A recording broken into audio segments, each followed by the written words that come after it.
Bienvenue sur votre chronique Del Condor. Quand Bassirou Diomaye Faye demande au FMI de presser le pas, cela montre que le retard de décaissement de cette institution financière internationale commence à inquiéter le président de la République. Malgré les farafonnades de nos autorités, ces dernières ne semblent pas pouvoir se départir du FMI. Même si la démarche mesurée du président de la République jure avec les déclarations intempestives de son Premier ministre, alors qu'est-ce qu'il faut comprendre dans tout cela? Disons qu'il y a trop de confusion autour du Fonds monétaire international et les politiques n'osent pas toujours dire la vérité sur la nature de cette relation, qui n'est pas toujours claire aux yeux des populations. Le FMI, qui n'est pas le gendarme du monde, n'a rien à imposer à qui que ce soit. D'ailleurs, le FMI ne vient dans un pays que quand on le lui demande. Et si effectivement ce pays a des difficultés ou s'il veut impulser une dynamique de croissance soutenue, le FMI prête ainsi de l'argent et il joue le rôle de garantie ou de caution auprès des argentiers du monde. C'est à partir de ce moment qu'il pose ses conditions et suit le déroulement des opérations en mettant en place des mécanismes qui lui permettent de rentrer dans ses fonds.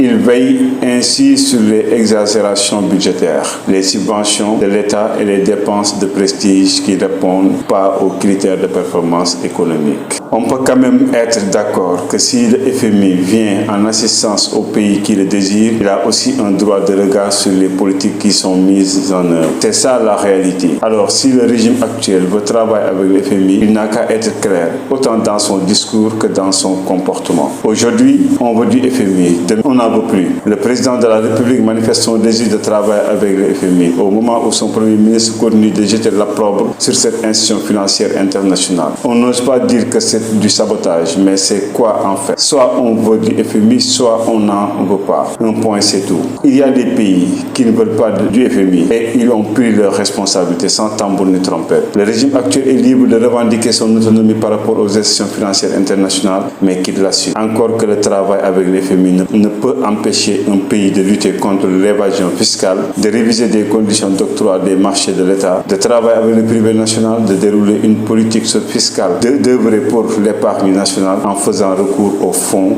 en provenance de l'intérieur pays ou de la diaspora. Alors, il est temps de mettre fin à cette cacophonie afin de travailler sérieusement pour le pays.